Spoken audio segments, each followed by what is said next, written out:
आज जो stock discuss करने वाले हैं वो स्टॉक ऑलरेडी अपने हाई से 28% के लगभग डाउन है और स्टॉक का नाम ऑलरेडी आपके पास विजिबल है।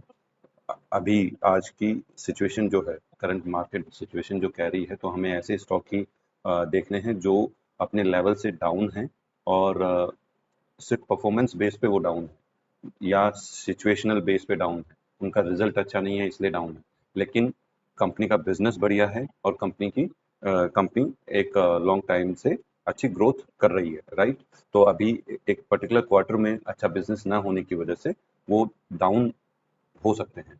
तो ऐसी कंपनियों को ही हमें अभी आज की डेट में टारगेट करना है, ताकि और लोअर लेवल पे वो हमें मिले और मार्केट अगर गिरे तो उन पे ज़्यादा इम्पैक्ट ना पड़े, राइट। तो उसी कड़ी में हम एस्ट्रल को डिस्कस कर लेते हैं। अभी एस्ट्रल को अगर हम समझें तो पहले एस्ट्रल को हम टेक्निकल वाइज चार्ट पे समझेंगे और उसके बाद इसके थोड़े बहुत फंडामेंटल्स देख लेंगे और कंपनी के प्रोडक्ट्स क्या हैं उन चीज़ों को समझ लेंगे, ताकि अगर इस लेवल पे जो हम बात कर रहे हैं उस लेवल से अगर कंपनी नीचे गिरती है तो भी हमें कंपनी के बिजनेस में कॉन्फिडेंस रहे और उस लेवल का मतलब कि हमारा इन्वेस्टमेंट होना चाहिए, राइट। उस लेवल तक की हमें नॉलेज और कंपनी पे कॉन्फिडेंस रहना चाहिए। तो अभी डिस्कस कर लेते हैं पहले टेक्निकली, ठीक है। तो अभी अगर देखें तो कम, एक मिनट, हाँ, अभी अगर समझें तो इसने जो हाई मारा था उस हाई से ये लगभग अभी जो इस लेवल पे जो ये ट्रेड हो रहा है, ठीक है, तो ये लगभग 28% के आसपास डाउन है, राइट। अब इस लेवल पे ये क्यों अच्छा लग रहा है? इस लेवल पे इसका रीजन है कि अभी ये काफी टाइम से, जैसे ये मैंने इन दो पॉइंट को लेकर, इस पॉइंट को और इस पॉइंट को लेकर एक ट्रेंड लाइन बनाई और इसने बकायदा वीकली में, अभी ये जो चार्ट में डिस्कस कर रहा हूँ वीकली टाइम फ्रेम पे डिस्कस कर रहा हूँ, तो इसने बहुत अच्छे से यहाँ सपोर्ट लिया है। अभी ये जो ग्रीन कैंडल बन रही है आज, ठीक है, अभी इस वीक में जो एक ग्रीन कैंडल बन रही है, तो ये एक तरह का यहाँ सपोर्ट, ऐसा लग रहा है कि यहाँ सपोर्ट ले लिया है। दूसरा, अभी उस चीज में क्यों कॉन्फिडेंस आ रहा है कि इसने यहाँ सपोर्ट ले लिया है, उसका रीजन ये है कि ये है ना इस एरिया में काफी टाइम से कंसोलिडेट करा है, ठीक है, और कंसोलिडेट करके फिर ही इसी रेंज को इसने ब्रेक किया है। अब ये जो रेंज कौन सी है, ये हमारी, एक मिनट, ये जो हमारी रेंज है, ये इन दो पॉइंट्स को लेकर हमने बनाई हुई है और ये एक ट्रेंड लाइन है और इस ट्रेंड लाइन को रेगुलर बेसिस पे रजिस्ट करता रहा है, ठीक है। ये इस लेवल तक आता है, अगर हम देखें तो इस लेवल तक कई बार आया है और यहाँ से ये रजिस्ट कर रहा है, ठीक है। अभी अगर इन दो लेवल पे, इस लेवल पे देखें तो बाकायदा ये नीचे आया है, राइट, और नीचे नीचे आने के बाद वापस उसी लेवल पे जहां इसने प्रीवियस लो मारा था उसी के आसपास तक इसने मतलब ये मूवमेंट दिखाई है और फिर वापस इसी लेवल तक आया। लेकिन यहाँ ये लेवल टच करने के बाद, ठीक है, अब ये कंटिन्यूअसली इस लेवल को टच कर रहा है और एक ये रेंज में ही, अब ये बोल सकते हैं ये एक तरह का एक पैरेलल चैनल इसने बना लिया, ठीक है। अगर इन दो पॉइंट पे हम ट्रेंड लाइन बनाते हैं तो ये लगभग एक पैरेलल चैनल बन गया और इस पैरेलल चैनल को इसने यहाँ पे ब्रेक करने की कोशिश करी, लेकिन ये ज्यादा ऊपर जा नहीं पाया और उसके बाद कंटिन्यूअसली मतलब कि इसने डाउनफॉल दिखाया और इस लेवल तक आ गया। अभी ये लगभग काफी अच्छा डाउनफॉल है, तो लगभग ये 1 महीने के आसपास ही इसने पूरा डाउनफॉल दिखा दिया है और अब यहाँ हो सकता है ये रजिस्ट कर जाए। और अगर यहाँ ना करे, अब ये पूरा जो लेवल है ना, ये पूरी रेंज, ये पूरी रेंज एक सपोर्ट की तरह काम करेगी। हो सकता है कि भाई यहाँ पे इस वीक में ये ऊपर ग्रीन कैंडल दिखा दे फिर इस लेवल तक आ जाए, लेकिन इससे नीचे जाना थोड़ा सा इसका मुश्किल दिख रहा है।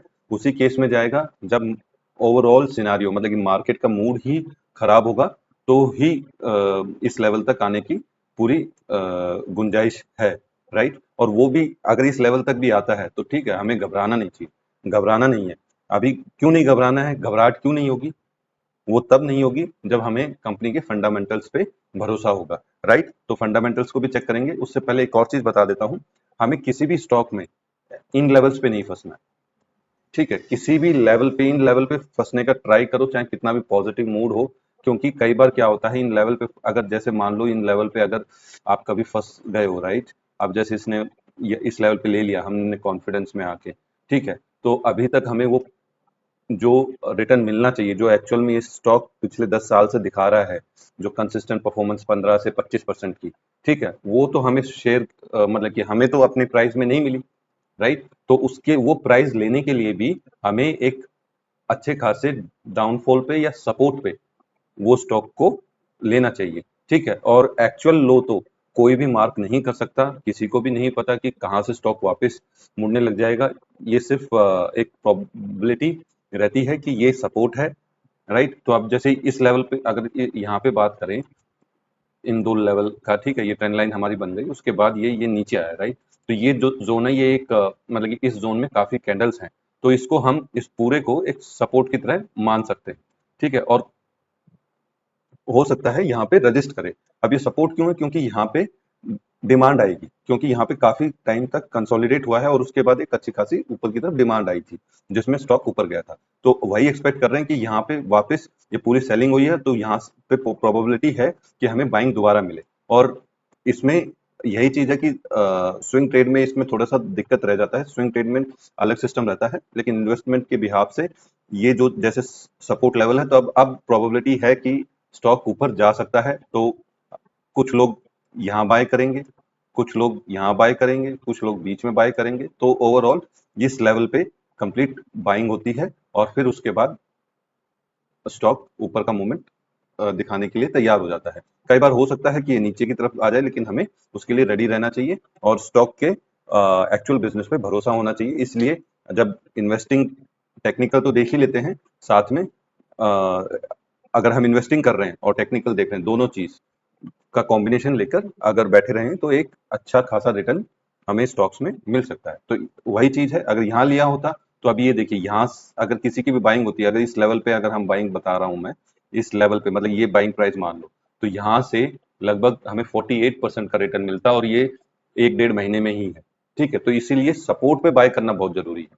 अब ये सपोर्ट इसलिए लग रहा है क्योंकि मैंने काफी लेवल्स निकाल लिए। एक तो ये ट्रेंड लाइन है हमारी, राइट, और इस ये जो जोन है ना, ये जोन एक सपोर्ट का काम कर रहा है, ठीक है। तो इसीलिए मैं कह रहा हूँ कि सपोर्ट है, और इसीलिए अब इसकी प्रोबेबिलिटी है कि ये स्टॉक वापस क्या तो इस लेवल तक, ये लेवल भी जो ये लाइन आ रही है, इस लाइन को भी अगर समझें तो इसमें भी 11% तक का मूवमेंट स्टॉक आसानी से दे सकता है, ठीक है। और ऊपर तक का 28% है।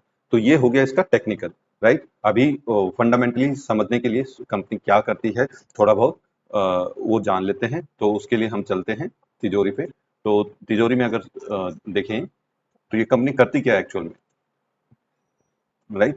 तो कंपनी 1998 में इस्टेब्लिश हुई थी और ये डोमेस्टिक और कमर्शियल पाइप्स बनाती है, राइट। और मैं आपको इमेजेस दिखाऊंगा तो उससे आपको इसका एस्टेल का एक प्रोडक्ट बेस समझ में आएगा। कंपनी साथ में बिल्डिंग मटेरियल्स में भी एक अच्छा खासा होल्ड रखती है, ठीक है। तो अभी कंपनी के अगर वो देखें फॉरेंसिक में अगर समझें तो इसमें पॉजिटिव क्या है, 13 यस हैं, 2 न्यूट्रल हैं, 2 नेगेटिव हैं। तो शो मोर पे चेक कर लेते हैं, तो नेगेटिव्स में ही देख लेते हैं। तो नेगेटिव्स में क्या है, एक तो शेयर प्राइस का नेगेटिव है और एक मार्जिन स्टेबिलिटी का नेगेटिव है। तो मार्जिन स्टेबिलिटी का नेगेटिव क्या है कि मार्जिन वॉलेटाइल है। तो ये नॉर्मली वॉलेटाइल तो रहते ही हैं लगभग हर कंपनी में देखेंगे, तो ये एक जनरल स्टेटमेंट मिलेगा। और शेयर प्राइस या अधिकतर शेयर प्राइस में मतलब कि अधिकतर स्टॉक्स में ये भी एक जनरल स्टेटमेंट मिलेगा कि ओवर रेटिंग के कारण मतलब sorry, share price has increased over last 10 years but more due to re rating. ये अधिकतर मैंने देखा है कि उनमें मिलता है। ये नॉर्मल एक बस इन्होंने पॉइंट न्यूट्रल है, इसका कोई वो इफेक्ट नहीं है, लेकिन ये बता रहे हैं जैसे कैपिटल एक्सपेंडिचर जो कंपनी बढ़ा रही है, तो उसकी वजह से return on capital employment effect हो सकता है। और प्रोमोटर होल्डिंग में ने कोई भी मतलब कि अपने शेयर्स नहीं बेचे हैं, राइट। अभी पीएस में देख लेते हैं। तो ये पीयर कनेक्शन मैं स्क्रीनर पे आपको दिखा दूंगा, ठीक है। उससे पहले हम कंपनी के थोड़ा सा रेवेन्यू के बारे में समझ लेते हैं, कंपनी का क्या ब्रेकअप को समझ लेते हैं। तो रेवेन्यू कहाँ से आता है, तो प्रोडक्ट वाइज अगर समझें तो कंपनी का पेंट्स एंड एडहेसिव से 26% के आसपास आता है और प्लम्बिंग से 73% के आसपास आता है। और वहीं अगर लोकेशन वाइज देखें तो इंडिया से 92% आता है और रेस्ट ऑफ द वर्ल्ड से 7.6% आता है। अब ऑपरेटिंग प्रॉफिट ब्रेकअप, अब प्रॉफिट कहाँ से आता है सबसे ज्यादा, ठीक है। प्रोडक्ट वाइज हमने समझ लिया, अब प्रॉफिट वाइज ऑपरेटिंग प्रॉफिट कहाँ से ज्यादा मिल रहा है, वो हमें मिल रहा है प्लम्बिंग से और पेंट एंड एडहेसिव से 15%। और एसेट किसका ज्यादा, एसेट में किसका कंट्रीब्यूशन ज्यादा है, तो उसमें 37% पेंट्स एंड एडहेसिव का है, बाकी प्लम्बिंग का है, राइट। और बाकी डिटेल्स के लिए हम स्क्रीनर पे चलते हैं, वहां उनके प्रॉफिट और बाकी चीजें समझ लेंगे। ठीक है, तो अभी आ गए हम इसके स्क्रीनर पे, राइट। तो स्क्रीनर पे सबसे पहले तो हम पीएस में आ जाते हैं। तो पीएस में अगर हम चीजों को समझें तो अभी सीधा पीई पे बात करता हूं मैं।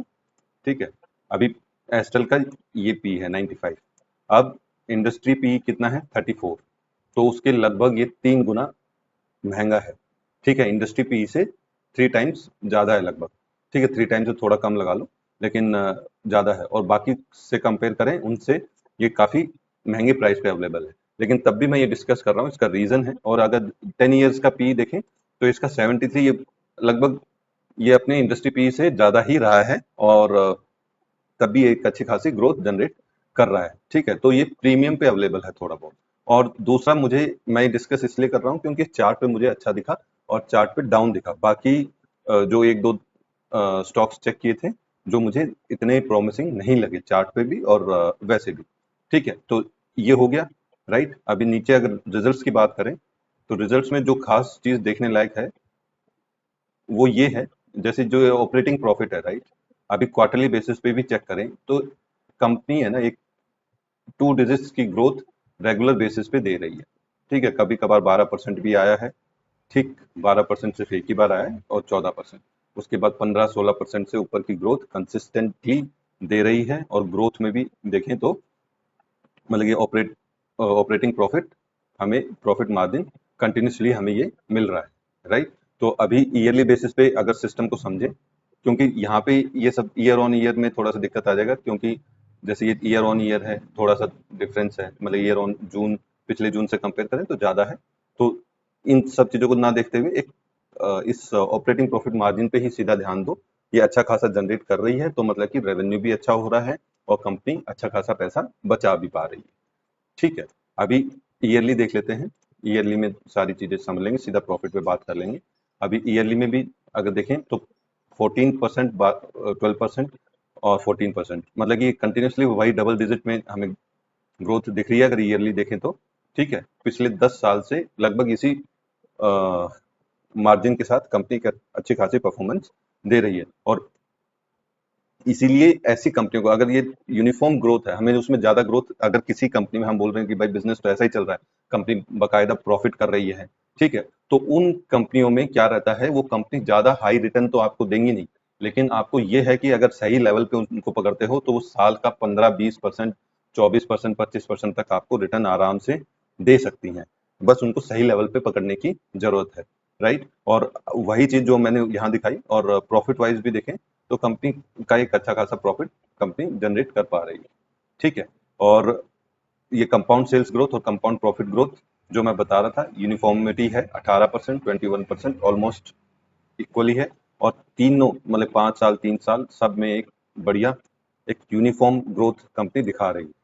ठीक है, तो और स्टॉक प्राइस भी जो CAGR है 10 साल में, इसने 26% के हिसाब से CAGR कस्टमर को, मतलब कि लोगों को कमा के दिया है, राइट। तो ये हो गया मेरा इस पे। और एक और चीज दिखा देता हूं मैं, अभी करंट सिनारियो क्या चल रहा है, मतलब लोग क्या सोच रहे हैं, तो उसका हम इन्वेस्टर पे जाके देख लेते हैं। ठीक है, अभी इसमें देखेंगे तो FIIs मार्च में इनकी 21.22% थी, और जून में इनकी होल्डिंग बढ़ी है, राइट। और DIs की होल्डिंग घटी है। अब इस चीज को आप कैसे भी लगा सकते हैं, और यहाँ तक कि पब्लिक होल्डिंग भी घटी है, राइट। तो अब ये बढ़ी है तो हो सकता है अब ये लो लेवल पे है तो वापस बाइंग जनरेट होने के पूरे चांसेस है, राइट। तो ये मेरा व्यू था, और आप अपने फाइनेंशियल एडवाइजर से और सलाह करके इस स्टॉक में अपनी पोजीशन को प्लान कर सकते हैं। और दूसरा, मैं एक बार इसको मनी कंट्रोल पे और दिखा देता हूँ, मैंने ओपन किया हुआ है। तो मनी कंट्रोल पे बाकी चीजें तो मैंने ऑलरेडी डिस्कस कर चुका हूँ। तो जैसे 69% पास है अभी। MC टेक्निकल जो ये कह रहे हैं कि वेरी बेरिश, मतलब कि अभी डाउनफॉल है, बिकॉज जैसा देखें लगातार 6 वीक से वो स्टॉक गिर ही रहा है, तो इसलिए अभी मोमेंटम जो है वो बेरिश है। ठीक, और अभी एनालिस्ट रेटिंग देखें तो इस पे कॉन्सेंट्रेट नहीं करना चाहिए, क्योंकि ये काफ़ी दिन तक बदलती नहीं है, राइट? तो इसमें क्या पाओगे, अगर वो हाई पे भी है तो आप ये देख के अपना फैसला नहीं करना, हमेशा फैसला करना है स्टॉक के लेवल को देख के, प्राइस को देख के। हमें हमेशा सपोर्ट पे जितना मिले वहां पे हमें स्टॉक को लेना है, ठीक है? तो इस चीज को ज्यादा महत्व देने की जरूरत नहीं है। और अभी पिट्रोस्की स्कोर क्या है कि फाइनेंशियली कंपनी कैसी है, तो 0 to 9 का लेवल देते हैं ये लोग, तो इसमें 7 है, ठीक है? तो ये फैसिलिटी जो मनी कंट्रोल पे ये जो चीजें मैं दिखा रहा हूँ, ये प्रो लेवल पे ही अवेलेबल है। अगर नॉर्मल देखेंगे तो आपको मतलब कि अगर आपने इसकी मेंबरशिप नहीं ले रखी है तो आपको पेट्रोस्की स्कोर वगैरह नहीं दिखेंगे, उसके लिए आपको मेंबरशिप लेनी पड़ेगी, ठीक है? तो मैं आपको, मेरे पास है तो इसलिए मैं बता रहा हूँ। तो एस्ट्रल का ये सब चीजें मैंने डिस्कस कर ली हैं, तो और इसके बेस पे आप अपने लेवल पे स्टडी करके आगे की प्लानिंग एस्ट्रल में कर सकते हैं। और इसी तरह के और स्टॉक्स देखने के लिए मेरे चैनल को लाइक और सब्सक्राइब जरूर करें। Thank you.